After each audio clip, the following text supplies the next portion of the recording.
नमस्कार दर्शकों, झनक सीरियल में आप सभी का स्वागत है। बेल आइकन को प्रेस कर लीजिए, लाइक सब्सक्राइब शेयर करना ना भूलें। इंटरेस्टिंग एपिसोड को देखने के लिए ऐसे ही बने रहिए। हम देख रहे हैं जहाँ पे झनक जो होती है वो आयुष की मदद से वह अपनी बात रखती है सबके सामने और वह बोलती है कि वह अपनी मांग जो है अधिकार लेके रहेगी। तभी यहाँ पे जो स्टूडेंट लीडर रहते हैं वो बोलते हैं एक बम ब्लास्ट करते हैं, जिसकी वजह से थोड़ा लोगों का ध्यान भटकेगा और लोग थोड़ा इधर उधर हो जाएंगे, अदरवाइज़ इसी मुद्दे पे चलते रहेंगे। तभी यहाँ पे आयुष झनक का साथ देता है कि हमें चाहिए कि हमें हॉस्टल मिलना चाहिए, स्टूडेंट की मांग पूरी होनी चाहिए। झनक भी काफ़ी खुश होती इतने लोगों का वो देख के, लेकिन हम देखते हैं अचानक से जो होते हैं वो लोग जाके वो ब्लास्ट की तैयारी करते हैं और जैसे ही बॉम्ब का ब्लास्ट होता है सभी लोग जो होते हैं अफरा तफरी मच जाती है और एक दूसरे की तरफ भागने लगते हैं। बट वहाँ पे पुलिस यानी ऋषि की जो टीम होती है वो वहाँ आ पहुँचती है। आयुष झनक का हाथ पकड़ के बोलता है चलो झनक, it's not a safe place, हमें भागना पड़ेगा। तभी झनक बोलती नहीं रुक जाते हैं थोड़े मिनट के लिए। वो जैसे ही ऋषि को देखती रुकना चाहती, बट आयुष सोचता है कि झनक को सेफ प्लेस पे लेके जाएगा। ऋषि जैसे ही देख लेता है कि आयुष ने झनक का हाथ पकड़ा, उसे ज़रा भी अच्छा नहीं लगता और वह आता है और वो बोलता है कि झनक तुम ठीक हो ना, तुम घबराओ। तभी बोलती है हाँ शहरी बाबू। आयुष बोलता है सर हम जा रहे हैं। तभी ऋषि बोलता है कोई ज़रूरत नहीं है, यहाँ पे पुलिस आई है तुम लोग की सेफ्टी के लिए, उसका हाथ छोड़ो, कहाँ लेके जा रहे हो। आयुष को थोड़ा सा अजीब भी लगता है, बट ऋषि जो होता है झनक की आंखों में दिखता है। उसके बाद जो होते हैं प्रेस और मीडिया कॉन्फ्रेंस सभी बुलाए जाते हैं, जहाँ पे झनक अपनी बात रखती है और झनक बताती है कि वो बहुत ही अपने स्ट्रगल से यहाँ पे झनक बताती है कि वो एक बहुत ही छोटे गांव से है, उसका यहाँ पे कोई गार्जियन नहीं है जिसके वहाँ पे वो रह सके, इसलिए उसको हॉस्टल की ज़रूरत पड़ेगी। बट वहाँ पे क्लियरली उसको डीन साहब ने बोल दिया है कि उसको हॉस्टल नहीं मिलेगा। मैं सिर्फ ये जानना चाहती हूँ कि मुझे अगर हॉस्टल नहीं मिलेगा तो मैं कहाँ रहूँ, मतलब क्या मेरा सपना देखना बेकार है? मैं एक छोटे से गाँव से इसलिए मैंने सपना देख लिया, क्या मेरा ये कसूर है या फिर क्या है? हाँ, इस लड़ाई में मेरे कुछ लोग जो साथ में रहे, मैं उनको दिल से धन्यवाद कहना चाहती हूँ। मैं सिर्फ आप लोगों से ये कहना चाहती हूँ कि क्या मेरी कोई गलती है? आप लोगों ने मेरा फ़ोटो देखा होगा, मैंने तीसरी रैंक लाई थी और मेरा अच्छा खासा मार्क्स भी आया था मेडिकल में 9वां रैंक, लेकिन अभी भी मुझे हॉस्टल नहीं दे रहे हैं। मैं गांव से मेरा यहाँ आना जाना नहीं हो सकता है और गांव के कॉलेज में इतनी सुविधाएं नहीं हैं। मैंने अपना सपना यहाँ पे देखा था एक बड़े से शहर में जाकर एडमिशन लेने का, मैं वहाँ कैसे पढ़ सकती हूँ? आखिर मुझे क्या चाहिए? सिर्फ एक रहने के लिए कमरा, उसके लिए मुझे इस तरह से क्यों किया जा रहा है? मेरी अम्मा का सपना था कि मैं शहर में आके पढ़ूँ लिखूँ, बस इसीलिए मैं अपनी अम्मा के लिए कर रही हूँ। मेरे बाबा तो हैं पर उन्होंने कभी अपनाया नहीं, जो कुछ रहा मेरे गाँव वालों ने किया। तभी हम देखते हैं कि वहाँ पे झनक का स्पीच सुन के सभी लोग इम्प्रेस्ड हो जाते हैं। ऋषि काफ़ी खुश होता है और ऋषि मन ही मन कहता है झनक मैं तुम्हें ऊंचा उठता हुआ देखना चाहता हूँ, मैं चाहता हूँ कि तुम ऊंचाइयों को छूओ। झनक बोलती है कि बस मेरी आप लोगों से ये गुजारिश है कि प्लीज़ मुझे मेरा हॉस्टल जो भी अलॉट किया गया था मुझे दे दीजिए, क्योंकि मैंने सारे डॉक्यूमेंट जमा किए थे। ऐसा एक मिनट, और क्यों लोकल गार्जियन की क्यों ज़रूरत पड़ती है एक 18 साल के बच्चे को, और जिसका मेरा कोई है नहीं, तो मैं कहाँ से लोकल गार्जियन लाऊंगी? और लोकल गार्जियन नहीं तो एडमिशन नहीं होगा, ये सब भी बोला गया। मैंने हर एक बात मानी, लेकिन अब मुझसे नहीं हो रहा है। मुझे केवल अपनी हॉस्टल चाहिए अपने लिए, ताकि मैं पढ़ लिख सकूं। बाकी मुझे किसी से कोई भी शिकायत नहीं। मैं एक लोकल हस्ताक्षर के लिए भी मुझे बहुत कुछ चीज़ें सुननी पड़ी। मेरी लाइफ में मैंने बहुत कुछ झेला है, अब जाके मैं यहाँ तक पहुँची हूँ। मैं नहीं चाहती कि मुझे हर एक चीज़ के लिए सबके पास जाना पड़े। मुझे पता है कि कुछ लोग मेरी बातें सुन रहे होंगे, समझ रहे होंगे। मैं यहाँ पे कोई दंगा करने नहीं आई थी। मैं बहुत ही छोटे से घर से आई हूँ, छोटे से गांव से, और मेरा बहुत ही छोटा सा सपना है। मैत्री मैडम बहुत ही अच्छी मैडम है, उन्होंने मेरा बहुत सपोर्ट किया है। मुझे और किसी से शिकायत नहीं, टीचर्स भी बहुत अच्छे हैं। बट मैं ये चाहती हूँ कि अगर मेरा हॉस्टल क्यों रुकवाया गया है, किस बेसिस पे रुकवाया गया है? मैं तो बहुत दूर से आई हूँ, मुझे तो पहले हॉस्टल मिलना चाहिए, फिर भी मुझे नहीं मिल रहा है। क्यों नहीं मिल रहा है मुझे वो जानना है। ऋषि झनक की स्पीच जो होती है वो ऋषि को कहीं ना कहीं दिल छू लेती है। ऋषि सोचता है कि झनक मैं तुम्हारा साथ नहीं छोड़ूंगा, इसके लिए चाहे जो भी करे, अदिति को जो बन पड़ता है, पर मैं तुम्हारा साथ कभी नहीं छोड़ूंगा और मैं तुम्हें तुम्हारा हक दिला के रहूँगा। मैं चाहता हूँ कि तुम एक अच्छी डॉक्टर बनो। तभी हम देखते हैं कि झनक जो होती है वो सबको एहसास दिलाती है कि सच में उसकी कोई गलती नहीं है। झनक बताती है कि कैसे कैसे उसके गांव वालों को एक वक्त की रोटी नहीं मिलती। वो वहाँ से इतनी दूर से आई, पढ़ लिख के बहुत ही बड़ा नाम कमाना चाहती है। वो गांव से रोज़ कैसे आ सकती है? उसने इसलिए प्रदर्शन किया है, अदरवाइज़ उसको ये सब करने की ज़रूरत नहीं है। झनक सबसे हाथ जोड़कर विनम्र निवेदन करती है कि प्लीज़ आप लोग बोलिए कि मुझे हॉस्टल मिल जाए। अगर मुझे हॉस्टल नहीं मिलेगा तो मैं कुछ भी नहीं कर पाऊँगी, मैं पढ़ लिख नहीं पाऊँगी।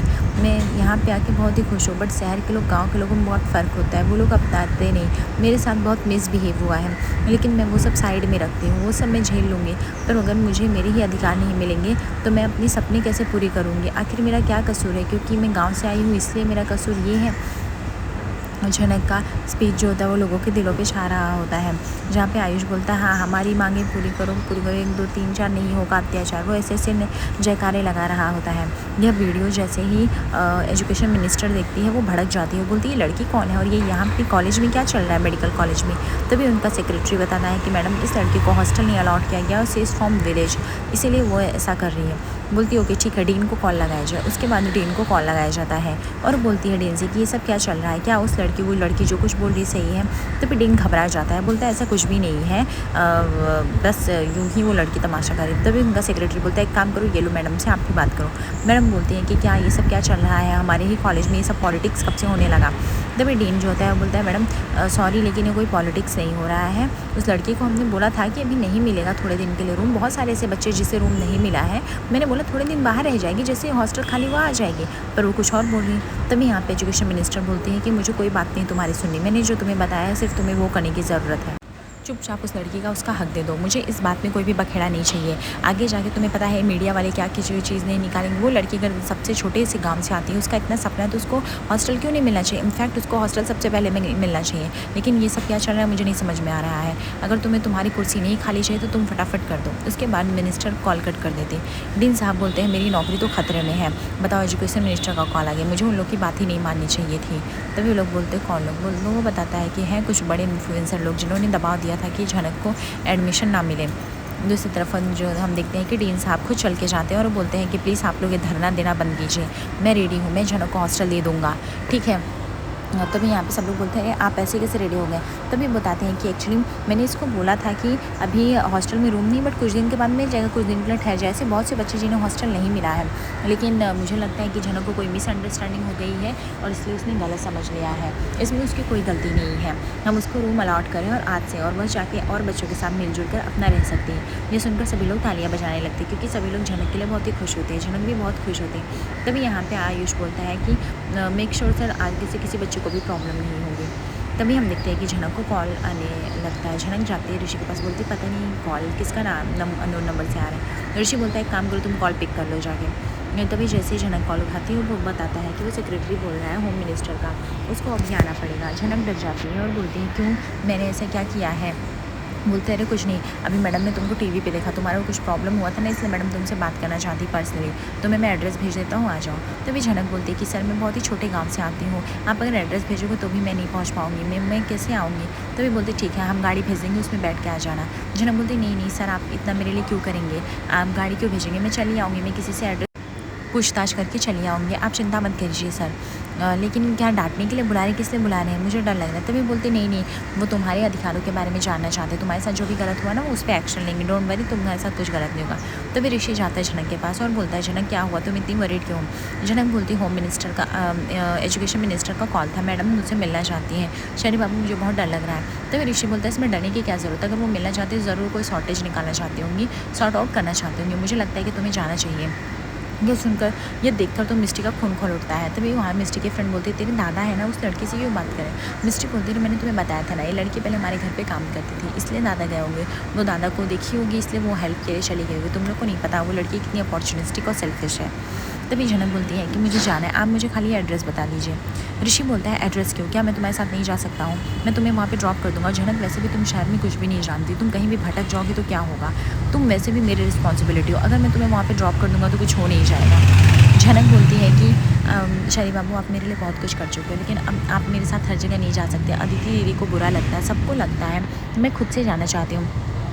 तो फिर ऋषि बोलता है मैं ये नहीं जानना चाहता किसे बुरा लगता है किसे नहीं, मैं आ रहा हूँ तुम्हारे साथ, दैट्स फाइनल, और मैं तुम्हें पूछ नहीं रहा है, मैं तुम्हें बता रहा हूँ, ठीक है, इसलिए तुम मेरी बात सुनो चुपचाप। जनक तुम्हें नहीं पता ये शहर है, इसमें क्या कुछ नहीं होता है, इसलिए जो इतना कहता हो तुम मेरी बात उतना सुना करो। उसके बाद झनक जो होती है वो ऋषि की बात किसी तरह मान जाती है। उसके बाद झनक जाती है और वो डीन साहब को कहती है नहीं सर आप माफ़ी मत मांगिए। डीन साहब बोलते प्लीज़ बेटा मुझे माफ़ कर दो, मैं तेरे मैडम आप लोग प्लीज़ अपने जॉब पे वापस आ जाइए, मैं नहीं चाहता किसी बच्चे के साथ गलत हो, आज से आज इसका हॉस्टल नियुक्त किया जाएगा और झनक को सारी सुविधाएँ मिलेंगी। मिस्टी को ये देख के बहुत ही गुस्सा आता है कि झनक की सब बवाल की और झनक की जीत भी हो गई। तभी यहाँ पे डीन साहब कहते हैं और आज के बाद किसी भी बच्चों के साथ अन्याय नहीं हुआ। इफ़ कोई अन्याय होता है कुछ भी तो प्लीज़ पर्सनली मीट करो मुझसे, और पहले कन्फ्यूजन को हम सॉर्टेड कर देंगे कि क्या है क्या नहीं। सॉर्ट आउट करने के बाद ही हम जो है आगे का डिसीजन लेंगे। प्लीज़ आप लोग से दरख्वास्त है, आप लोग अपने घर लौटिए। ये विद्या मंदिर है, मुझे नहीं लगता है यहाँ पे किसी प्रकार का राजनीति खेल कूद होना चाहिए जो यहाँ पे हो रहा है।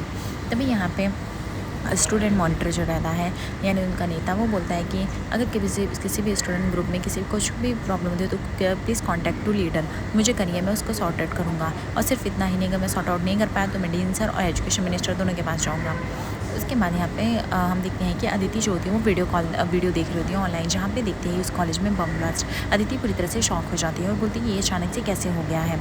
तभी वहाँ पे दौड़कर नीलू आती है और बोलती है क्या हुआ अदिति, क्या तुमने भी वही न्यूज़ देखा जो मैंने देखा। अदिति बोलती है हाँ नीलू दी देखा ना, मिस्ट्री जिस कॉलेज में उसमें बॉम्ब ब्लास्ट हुआ, पता नहीं किसने किया है बॉम्ब ब्लास्ट, अभी मुझे डर लग रहा है, पता नहीं वो सेफ़ होगी कि नहीं मिस्ट्री।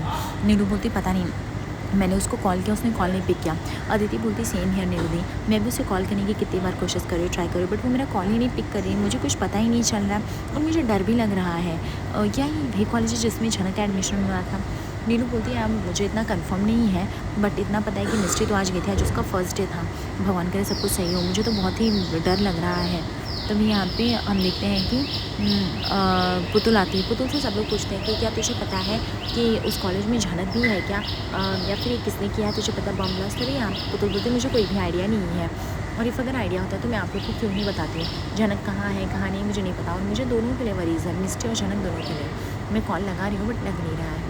ये कह के चली जाती है। तभी यहाँ पे हम बताती है अदिति, मुझे लग रहा है लड़की कोई और नहीं बल्कि लड़की गांव से है और जिसने अटैक किया वो झनक ही होगी।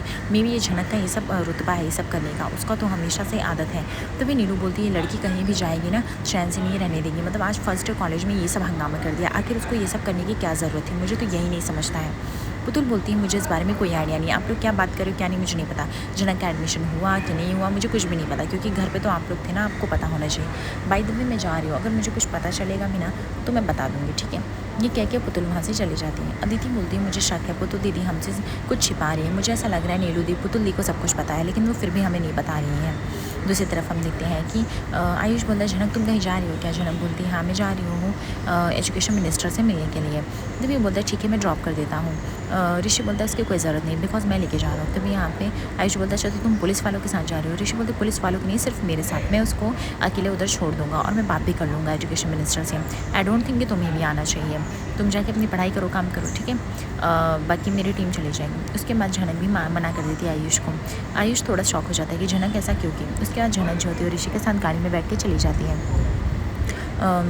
ऋषि बोलता है कि देखो झनक ये बहुत बड़ा शहर है, तुम ऐसे किसी भी अनजान लड़के पे इतना ट्रस्ट नहीं कर सकती, इतना बात नहीं कर सकती। तभी झनक बोलती है शहरी बाबू आपको भी आने की कोई ज़रूरत नहीं थी, मैं चली जाती ना। तभी बोलते हैं हाँ चली तो जाती ही तुमको तो उस लड़के के साथ जाना था ना। झनक बोलती है क्या बात कर रहे हैं, वो मेरा दोस्त है सिर्फ, उसने मेरी पहले ही दिन कॉलेज में बहुत मदद की और मैंने उसको नहीं बताया कि मुझे कहाँ जाना है, उसने सामने से पूछा और आपने ऐसे उसको मना कर दिया, उसको क्या ही पता। तभी ऋषि बोलता है कि देखो झनक तुम यहाँ पे पढ़ाई करने आई तो प्लीज़ अच्छा रहेगा कि तुम पढ़ाई करो, तुम यहाँ के लोगों को नहीं जानती हो कैसे होते करने में, कोई भी तुम्हारा फ़ायदा उठा सकता है, इसलिए मैं तुमको बोलता हूँ कि प्लीज़ बी केयरफुल। झनक बोलती है शहरी बाबू आपको ऐसा क्यों लगता है कि मैं इंसानों को पहचानने की परख नहीं है, मैं उसके साथ चली नहीं गई, मुझे तो अकेले जाना था, आप बीच में आ गए और आप ये सब क्या बोल रहे हो, मुझे तो यही नहीं समझ में आ रहा है। अगर आयुष चला भी जाता तो मेरे साथ क्या गड़बड़ हो जाता, वो चल के मेरा इतना साथ दिया, अगर वो वहाँ पे बात कर लेता। ऋषि बोलता गड़बड़ है झनक, तुम अब इतनी मैच्योर नहीं हुई हो, तुम यहाँ के लोगों को नहीं जानती, तुम्हें शहर में ढंग से चलना भी नहीं आता और तुम चली हो लोगों से दोस्ती करने। तुम पहले देखो किसको बनाना है किसको नहीं दोस्त, उसके बाद डिसाइड करो। तभी झनक बोलती है शहरी बाबू मुझे समझ में नहीं आ रहा है आपको इतना क्यों मतलब फ़िक्र हो रहा है मेरा, मैं किसके साथ भी जाऊँ किसी के साथ भी नहीं, उससे क्या फ़र्क है। ऋषि को काफ़ी जलन होती है बट ऋषि एक्सप्रेस नहीं कर पाता। आगे एपिसोड पे से बने दर्शकों लाइक और सब्सक्राइब शेयर करना ना भूलें। धन्यवाद।